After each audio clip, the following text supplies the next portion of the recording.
Nah, masih kuat. Boleh, bisa. Nah, di sini ya ikhwah, sesungguhnya ada sedikit pembahasan tentang salat Idain. Tapi gimana? Mau ditinggal saja pembahasan, langsung masuk pada hadis. Muqaddimah, sedikit muqaddimah. Dan di sini dikatakan salat Id, dikatakan Id adalah karena ya'udu wa yatakarrar, berulang-ulang, selalu berulang pada setiap tahun. Maka apabila seseorang mengulang perbuatan tersebut pada setiap tahunnya, maka dia dikatakan membuat sebuah Id. Contoh, apabila seseorang berziarah kubur pada setiap tahunnya dan selalu diulang. Ya, seperti berziarah kubur Nabi Shallallahu Alaihi Wasallam. Karena beliau bersabda, "Fala taj'al qabri 'idan." Janganlah kalian jadikan kuburanku menjadi Id.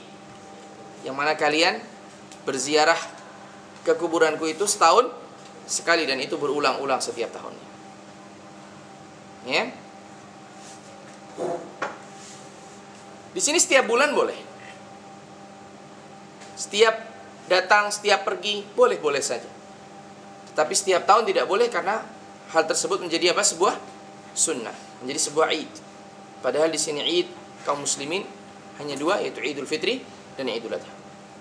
Dan ketika Nabi SAW datang ke kota Madinah, Nabi menjumpai kaum muslimin atau penduduk kota Madinah sedang merayakan perayaan Id Niran. Nairus ya. Id apa ini Nairus ini? Ada yang tahu? Dan mereka tertawa bergembira menyambut Id tersebut, sambil bergembira mendapat kedatangan Nabi, menyambut kedatangan Nabi Shallallahu Alaihi Wasallam. Apa kata Nabi SAW? Nabi SAW mengatakan, "Ala ubaddilakum bima huwa khair." Maukah kalian aku gantikan?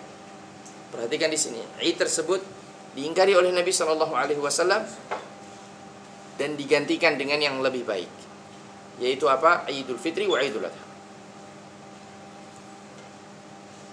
Dan Idul Adha di sini yang dimaksud adalah Idul Nahr, Id penyembelihan. Dan di dalam Id ini ya ikhwah, selain seseorang bersenang-senang, juga disyariatkan di dalamnya apa? Beribadah, berzikir kepada Allah Subhanahu wa taala. Karenanya salat Idul Fitri diawali dengan perayaan Idul Fitri diawali dengan apa? Dengan salat Id. Demikian pula Idul Adha. Sebelum makan menyembelih kambing, diawali dengan apa? Salat. Dan bahkan penyembelihan kambing itu merupakan sebuah ibadah. Ya. Kemudian juga takbir yang diucapkan pada Id, baik Idul Fitri ataupun Idul Adha. Sehingga kita melaksanakan sesuatu yang mubah, diizinkan pada hari itu, bersenang-senang diizinkan pada hari itu, tetapi tidak melupakan berzikir kepada Allah Subhanahu wa taala. Kemudian untuk Idul Fitri sendiri, sebagaimana kita ketahui sunnahnya, karena Idul Fitri terjadi setelah Ramadan, maka sunnahnya pada pagi harinya justru memakan makanan yang ringan, ya. Jangan batu. Makan makanan yang ringan atau makanan yang bisa dimakan lah. Boleh yang berat juga tidak apa-apa. Ya. Sebelum dia berangkat ke musholla. Dan hendaknya apa? Sebelum pelaksanaan sholat dilakukan, hendaknya dia sudah membayarkan zakat fitrah. Jangan sampai lupa. Sejak sekarang sudah diingatkan untuk Idul Fitri yang berikutnya. Ya, sekalipun student UAE tidak ada alasan untuk tidak membayar zakat fitrah. Hanya berapa ya? 10 kg. Kalau 10 kg ya, 10 kg sekitar 25 ya, 25 ringgit. Berarti 1 kg 2,5 ringgit. Kali 2 5 ringgit. 5 ringgit, 5 ringgit. 6 ringgit, 6 sampai 7 ringgit. Untuk 1 tahun ya akhi. Antum sekarang kumpulkan 10 sen atau 5 sen kembalian, insya Allah terkumpul untuk membeli beras tahun depan Idul Fitri. Ya, 10 sen dikumpulkan. Ini untuk fitrah. Jangan selalunya dibayar oleh orang tua. Ya. Tetapi berusaha untuk kita membayar zakat fitrah sendiri. Nah, kemudian berbeda dengan Idul Adha. Fadhal, silakan. Idul Adha disunahkan bagi seorang yang mendatangi Idul Adha untuk tidak makan terlebih dahulu. Berangkat sholat dalam keadaan perut lapar. Kemudian setelah pelaksanaan sholat segera menyembelih kambing atau unta atau kambing atau sapi, kemudian segera memakan daging tersebut. Dan ini sunnah Nabi Shallallahu Alaihi Wasallam. Nah, kemudian di sini beliau membawakan juga perkataan Ibnul Qayyim yang khulasahnya beliau bawakan, kana yusallil idain fil musalla daiman wa lam yusalli fil masjid illa marrah lamma asabahum matar. Nabi SAW selalu melaksanakan salat Id ini di musalla. Yang dimaksud adalah di lapangan, tempat yang terbuka. Dan Nabi tidak pernah salat di masjid kecuali sesekali saja ketika itu terjadi hujan. Nah, di sini sehingga kalau memang ada tempat lapang yang bisa digunakan untuk salat, seperti UWE ini ada tempat lapang di sisi masjidnya, kanan kiri belakang, stadium luasnya, maka itu lebih afdal karena kebiasaan Nabi SAW demikian. Namun apabila sudah diputuskan oleh pihak UAE bahwa salat akan diadakan di masjid, jangan membuat jamaah tersendiri. Nanti dianggap khawarij, ya? Keluar dari imam. Tapi manakala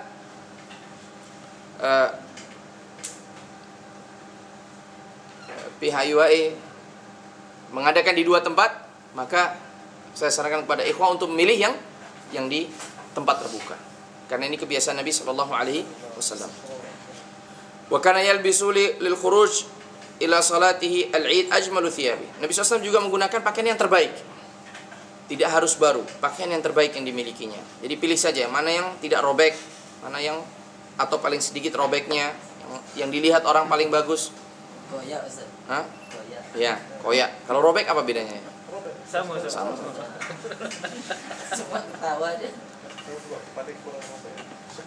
Mufrodat ya. Mereka lebih kaya mufrodat dari kita.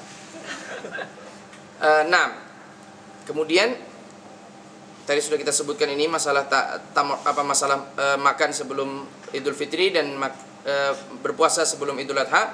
Wa kana yaktasilu lil-Idain. Nabi SAW mandi juga sebelum pergi salat Id. Dan ini seperti pernah kita sebutkan, keumuman sunnah mandi untuk tajammu'at, untuk perkumpulan-perkumpulan ini bukan hanya berlaku pada hari Jumat, tetapi juga pada acara seperti Id, Idul Fitri maupun Idul Adha.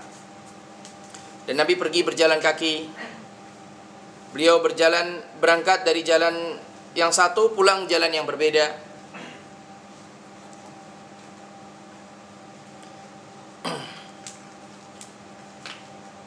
Wa idza shalla qama muqbilan nas wan nasu julusun fawa'adahum. Kemudian Nabi setelah selesai dari salatnya, Nabi berkhutbah. Mengawali khutbahnya dengan hamdalah.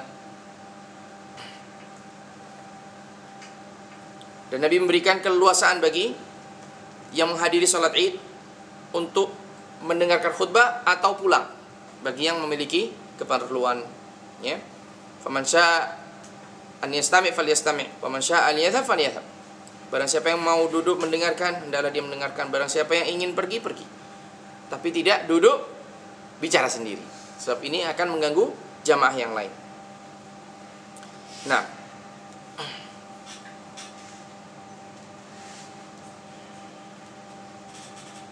baik, kita bacakan hadisnya. An Abdullah bin Umar qala kana Nabi sallallahu alaihi wasallam wa Abu Bakar wa Umar yusalluna al-Idain qabla al-khutbah. Nah, di sini jelas sekali bahwasanya Nabi SAW, Abu Bakar, Umar, mereka melaksanakan salat Id sebelum khutbah.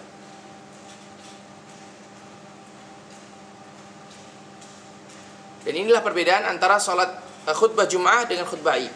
Kalau khutbah Jum'ah yang hukumnya wajib mendengarkan bagi orang yang hadir,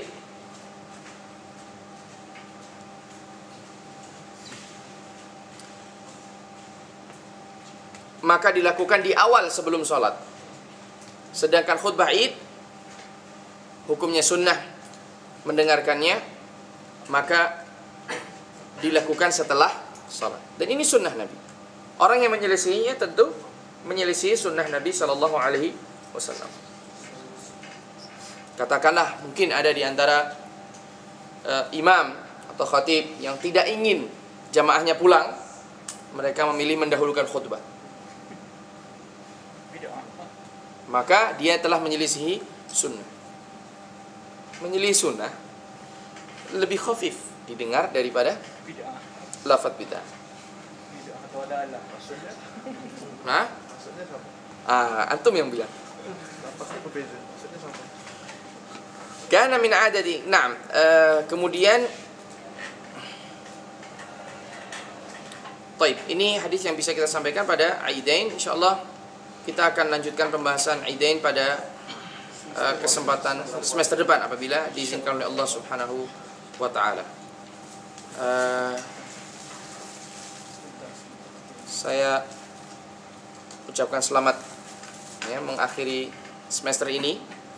Ya, semoga Allah memberikan taufik kepada kita semua menjalani perkuliahan bagi yang kuliah, pekerjaan bagi yang sudah bekerja, dan mendapatkan hasil yang sesuai dengan yang diinginkan dan yang terbaik, dan yang terbaik bagi dirinya dan bagi Allah Subhanahu wa taala.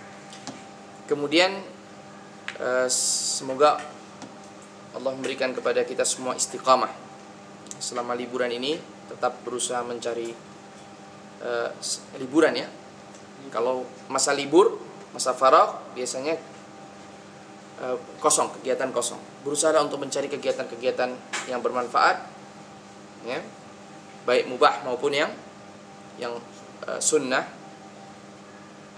dan penuhi dengan aktivitas yang baik. Kemudian ada satu PR kita yang belum terjawab minggu yang lalu.